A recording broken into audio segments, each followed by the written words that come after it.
Good morning class. आज हम लोगों का आलू आधारी चैप्टर का पार्ट 9 स्टार्ट होने जा रहा है और शायद पार्ट 9 में हम लोग इस कहानी को पूरी कर लेंगे।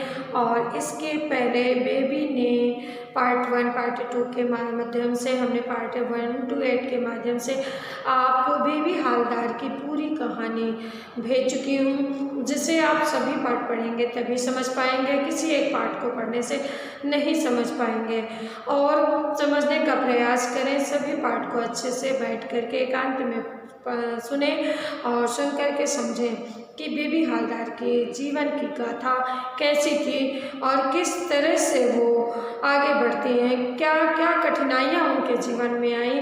बेबी हालदार एक घरों में काम करने वाली महिला थी। आज यहाँ नारी भ्रष्टाचार, नारी उत्पीड़न, नारियों के साथ हो रहे अनेकों प्रकार के अत्याचारों को इस कहानी के माध्यम से बेबी ने उद्घाटित किया है अपने शब्दों के माध्यम से।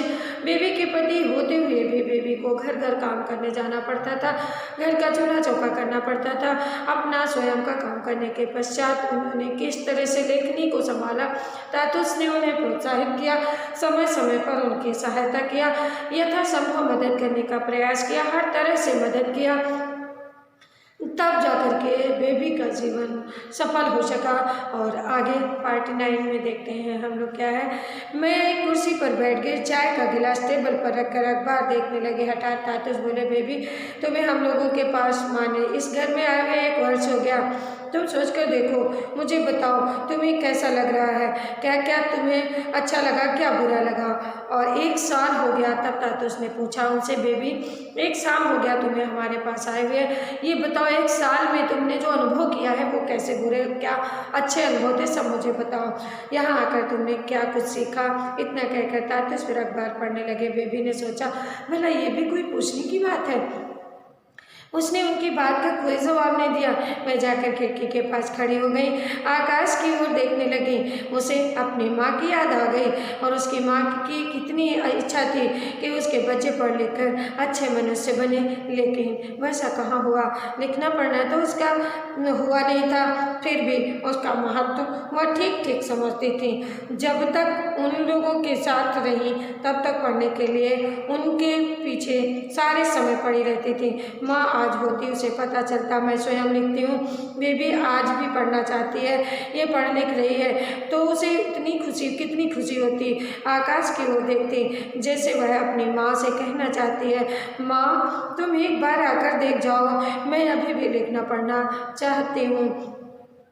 अपने बच्चों को पढ़ाकर अपना बनाना चाहती, पढ़ा करके अच्छा बनाना चाहती हूँ, उन्हें बस तुम्हारा आशीर्वाद चाहिए माँ। वह अपनी माँ से बातें कर रही थी, उसकी आंखों से बहते आंसू छाती भिगोते हुए फर्श पर टपक रहे थे। गिलास में चाय कब ठंडी हो गई थी। तभी बेबी के कानों में किसी के पैरों की आहट पहुँची। चौंक पड़ी, उसने घूम कर देखा, अर्जुन दौड़ चुका था, नीचे आ रहा था। उतरते उतरते वह बोला, तुम लोग चाय पी रहे हो, मेरी चाय कहाँ है। ये चाय बनाने किचन में जाने लगी, तभी देखा कि किसी ने गेट पर आकर बेल बजाई और उसने जाकर देखा पड़ोस का एक लड़का हाथ में एक पैकेट लिए खड़ा है। वह उससे बोला कि ये तुम लोगों का है, डाकिया भूल से हमारे घर में डाल गया है। उस लड़के से पैकेट लेकर उसने आकर तातुस को दे दिया। तातुस ने देकर कहा, ये तो तुम्हारा है, यह लो, जाकर देखो इसमें क्या लिखा। पैकेट लेकर वह किचन में गई और अर्जुन की चाय बनाकर पैकेट खोला। पैकेट में एक पत्रिका थी, उसमें पलटने लगी तो उसमें एक जगह उसने अपना नाम देखा। आश्चर्य से फिर देखा, सचमुच ही उसमें लिखा था, आलू आधारी बेबी हालदार। खुशी से उसका मन हिलोरे मारने लगा। मन की ऐसी उथल पुथल में भी जेठू की यह बात उसे याद आ गई। आशापूर्णा देवी दिन भर में काम निपटाकर उस समय पढ़ने लिखने बैठती थी जब सब लोग सो चुके होते थे। उसने सोचा, जेठू ठीक ही कहते थे, घर के काम करते हुए भी लिखना पढ़ना हो सकता है। हठात उसकी नज़र चाय के लिए चढ़ाए गए पानी पर पड़े, जो उबलते उबलते काफ़ी कम हो चुका था। उसने जल्दी जल्दी चाय बनाकर अर्जुनदा को दी। तब वह नीचे से ही देखो देखो देखो एक चीज़ बोलती हुई अपने ऊपर अपने बच्चों के पास पहुँची। दोनों बच्चे दौड़कर उसके पास आ गए। उसने उनसे कहा, बताओ ना ये क्या लिखा है। उसकी लड़की ने एक एक कर के सभी अक्षर पढ़े और बोली, बेबी हालदार, माँ तुम्हारा नाम किताब में। दोनों बच्चे हंसने लगे। उन्हें हंसता देखकर उसका मन खुशी से और भी भर गया। उसने प्यार से उन्हें अपने पास खींच लिया। उन्हें प्यार करते करते हठात जैसे उसे कुछ याद आ पड़ा। वह बच्चों से छोड़ो छोड़ो छोड़ो, मैं अभी आती हूँ कहकर उठ खड़ी हुई। नीचे आते आते उसने सोचा कि वह कितनी बुद्धू है। पत्रिका में अपना नाम देखकर सब कुछ भूल गई। जल्दी जल्दी सीढ़ियाँ उतर कर तातुस के पास गए, उनके पैर छूकर प्रणाम किया। उन्होंने उसके सिर पर हाथ रखकर आशीर्वाद दिया।